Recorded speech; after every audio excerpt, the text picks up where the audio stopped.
नमस्कार, जय हिंद, वंदे मातरम दोस्तों। स्वागत है आप सभी का नॉलेज गुरुजी यूट्यूब चैनल पर। यदि आप 28 तारीख को यूपी टेट का एग्ज़ाम देने जा रहे हैं और बाल विकास की श्रृंखला के अंतर्गत आज हम लोग यह 30 प्रश्न देखेंगे, जिनमें से आपको अवश्य अपने एग्ज़ाम में प्रश्न देखने को मिलेंगे। तो दोस्तों, आइए श्रृंखला प्रारंभ करते हैं। और यदि आपने हमारे चैनल को अभी तक सब्सक्राइब नहीं किया है तो अवश्य कर लीजिए, क्योंकि यहाँ पर सिर्फ पढ़ाई की स्टडी की बात होगी।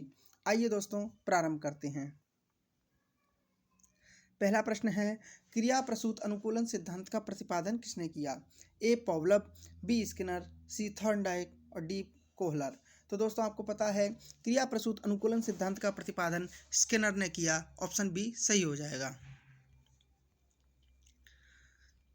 अगला प्रश्न है, मिरर ड्राइंग परीक्षण निम्न में किसके मापन हेतु प्रयुक्त होता है?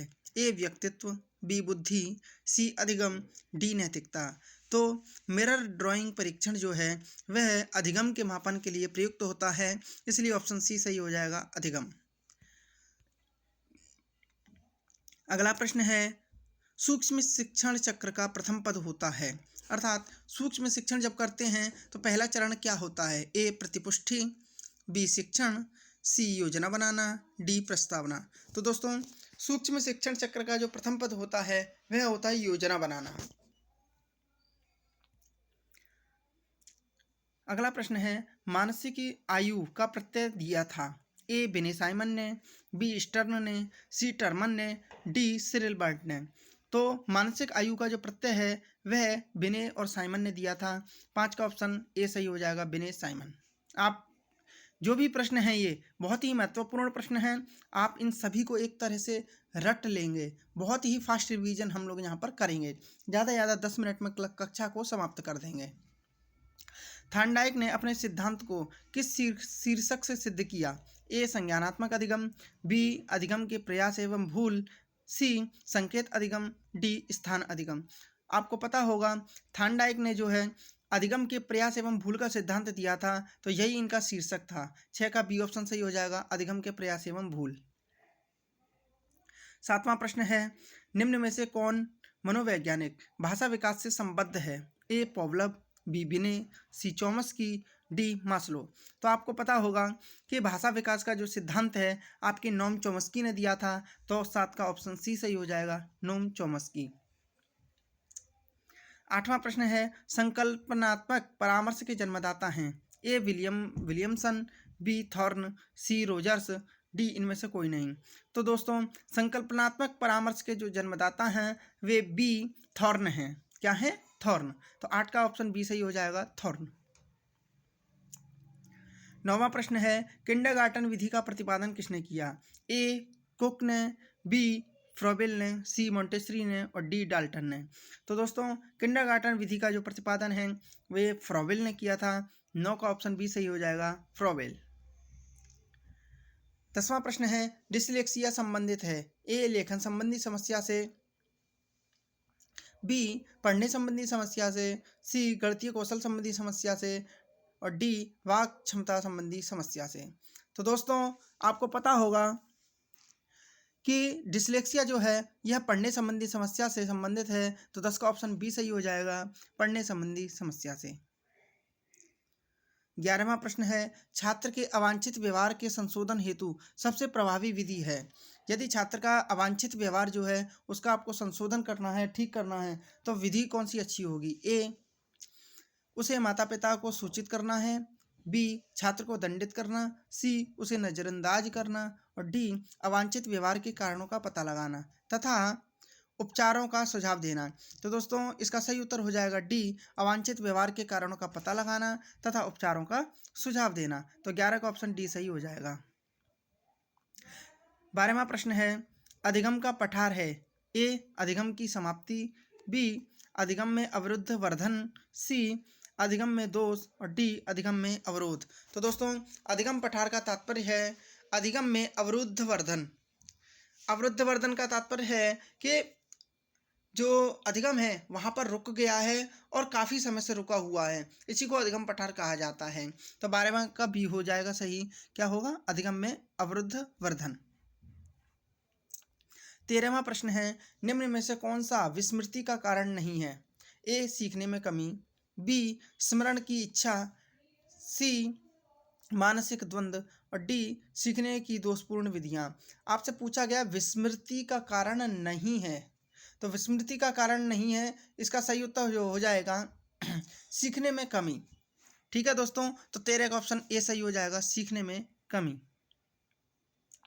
इन्होंने दोस्तों बी ऑप्शन दिया है, स्मरण करने की इच्छा। स्मरण करने की इच्छा जो है विस्मृति का कारण नहीं पूछा है, लेकिन ये तो दोस्तों विस्मृति का, हाँ ऑप्शन बी सही हो जाएगा, स्मरण करने की इच्छा।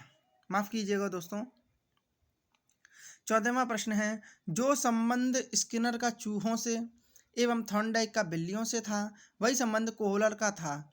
ए बंदरों से, बी कुत्तों से, सी मुर्गियों से, डी वनमानुषों से। तो दोस्तों आपको पता होगा, स्किनर ने चूहों पर प्रयोग किया, थॉर्नडाइक ने बिल्लियों पर और कोहलर ने वनमानुषों पर प्रयोग किया था। उनके वनमानुष का नाम आपको कमेंट करके बताना है। चलिए मैं आपको बता देता हूँ, उनके जिस वनमानुष पर इन्होंने प्रयोग किया था वह था सुल्तान। आपको नाम याद रखना है। 14 का डी ऑप्शन सही हो जाएगा, वनमानुषों से। 15वां प्रश्न है, अधोलिखित में गणित संबंधी अधिगम अक्षमता को कौन सा पद परिभाषित करता है? अर्थात आपसे पूछा गया है गणित संबंधी जो अधिगम अक्षमता है उसे क्या कहते हैं? ए नीरसता संबंधी दोष, बी पठन दोष, सी गणना दोष और डी उपयुक्त में से कोई नहीं। तो दोस्तों 15 का ऑप्शन सी सही हो जाएगा, गणना दोष। गणित संबंधी जो अक्षमता है वह गणना दोष, जिसको डिस्कैलकुलिया भी कहा जाता है। 16वां प्रश्न है, अभिप्रेरणा का प्रत्याशा सिद्धांत किसके द्वारा दिया गया था? ए विक्टर ब्रूम, बी मास्लो, सी हर्जबर्ग और डी स्किनर। तो दोस्तों अभिप्रेरणा का जो प्रत्याशा सिद्धांत है यह विक्टर ब्रूम द्वारा दिया गया था। 16 का ऑप्शन ए सही हो जाएगा, विक्टर ब्रूम। 17वां प्रश्न है, CWSN का अर्थ है? ए विशिष्ट आवश्यकता वाले बच्चे, बी मजबूत आवश्यकता वाले बच्चे, सी एकांगी आवश्यकता वाले बच्चे, डी मृदु आवश्यकता वाले बच्चे। तो दोस्तों CWSN का अर्थ हो जाएगा विशिष्ट आवश्यकता वाले बच्चे। 17 का ऑप्शन ए सही हो जाएगा, विशिष्ट आवश्यकता वाले बच्चे। 18वां प्रश्न है, छात्रों में सही व्यवहार के प्रशिक्षण हेतु सर्वाधिक महत्वपूर्ण क्या है? ए पुरस्कार, बी प्रशंसा, सी दंड, डी सही व्यवहार का प्रस्तुतिकरण। तो दोस्तों छात्रों में सही व्यवहार के प्रशिक्षण हेतु सर्वाधिक महत्वपूर्ण क्या होना चाहिए? तो दोस्तों इसका डी ऑप्शन सही हो जाएगा, सही व्यवहार का प्रस्तुतिकरण। आप बच्चों से अच्छा व्यवहार करेंगे तो बच्चे सीखने में मन भी लगाएंगे। 19वां प्रश्न है, द बिहेवियर ऑफ ऑर्गेनिज्म नामक पुस्तक के लेखक हैं? ए पॉवलव, बी स्किनर, सी हल और डी थॉर्नडाइक। तो दोस्तों द बिहेवियर ऑफ ऑर्गेनिज्म नामक पुस्तक के लेखक हैं बी स्किनर। ठीक है दोस्तों, 19 का बी सही हो जाएगा, स्किनर। 20वां प्रश्न है, निम्न में से कौन सी कक्षा शिक्षण में जनतांत्रिक शिक्षण नीति नहीं है? निम्न में से कौन सी कक्षा शिक्षण में जनतांत्रिक शिक्षण नीति नहीं है? ए अन्वेषण, बी व्याख्यान, सी योजना, डी मस्तिष्क उद्वेलन। तो दोस्तों कक्षा शिक्षण की जो जनतांत्रिक शिक्षण नीति नहीं है वह है व्याख्यान। बी ऑप्शन सही हो जाएगा, व्याख्यान। क्योंकि व्याख्यान में मात्र शिक्षक स्वयं बोलता रहता है, शिक्षक की प्रधानता होती है, इसलिए बच्चे उसमें पार्टिसिपेट नहीं कर पाते हैं, इसलिए यह शिक्षण की अच्छी विधि या नहीं है। 21वां प्रश्न है, हम करके सीखते हैं किसने कहा था? ए है डॉक्टर मेस ने, बी है योकम ने, सी है सिम्पसन ने और डी है कॉल्सनिक ने। तो दोस्तों हम करके सीखते हैं यह कहा था डॉक्टर मेस ने। ऑप्शन ए सही हो जाएगा, डॉक्टर मेस। 22वां प्रश्न है, एक बालक काली गाय, काला कुत्ता तथा काली वस्तुओं को देखकर डरने लगता है, इस प्रकार के अनुबंधन में निहित है? ए अनुक्रिया सामान्यीकरण, बी अनुक्रिया अनुबंधन, सी उद्दीपक सामान्यीकरण, डी उपयुक्त में से कोई नहीं। तो दोस्तों एक बालक काली गाय, काले कुत्ता और काली वस्तुओं को देखकर जब डरने लगता है तो इसका तात्पर्य है उद्दीपक सामान्यीकरण। ऑप्शन सी सही हो जाएगा, उद्दीपक सामान्यीकरण। 33वां प्रश्न है, व्यक्तित्व का सामाजिक अधिगम सिद्धांत किसने दिया? ए बंडूरा और वाल्टर ने, बी डॉलर्ड और मिलर ने, सी कार्ल रोजर्स ने और डी युंग ने। तो दोस्तों आपको पता ही होगा, व्यक्तित्व का जो सामाजिक अधिगम सिद्धांत है वह अल्बर्ट बंडूरा और वाल्टर ने दिया था। 23 का ऑप्शन ए सही हो जाएगा, बंडूरा और वाल्टर। 24वां प्रश्न है, गोलमैन निम्न में से किससे संबंधित हैं? ए सामाजिक बुद्धि से, बी संवेगात्मक बुद्धि से, सी आध्यात्मिक बुद्धि से और डी सामान्य बुद्धि से। तो दोस्तों आपको पता होगा गोलमैन ने संवेगात्मक बुद्धि का सिद्धांत दिया था, इसलिए 24 का ए बी ऑप्शन सही हो जाएगा, संवेगात्मक बुद्धि से। 25वां प्रश्न है, निम्न में से कौन सी बाल्यावस्था की एक विशेषता नहीं है? ए अभिवृद्धि में स्थिरता, बी सामूहिकता की प्रबलता, सी जिज्ञासा की कमी और डी समूह एवं खेलों में सहभागिता। दोस्तों इन्होंने पूछा है बाल्यावस्था की विशेषता नहीं है, तो सी ऑप्शन सही हो जाएगा, जिज्ञासा की कमी, है ना, क्योंकि बाल्यावस्था में जिज्ञासा होती है और इन्होंने लिखा बाल्यावस्था की कमी, इसलिए ऑप्शन सी सही हो जाएगा, जिज्ञासा की कमी।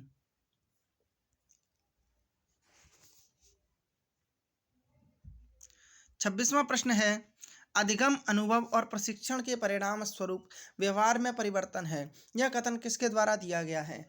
यह क्वेश्चन काफ़ी बार यह परिभाषा आ चुकी है, आप इसको अच्छे से याद कर लेंगे। ऑप्शन ए है गेट्स व अन्य, बी है मॉर्गन एवं गिलीलैंड, सी है स्किनर और डी है क्रॉनबेक।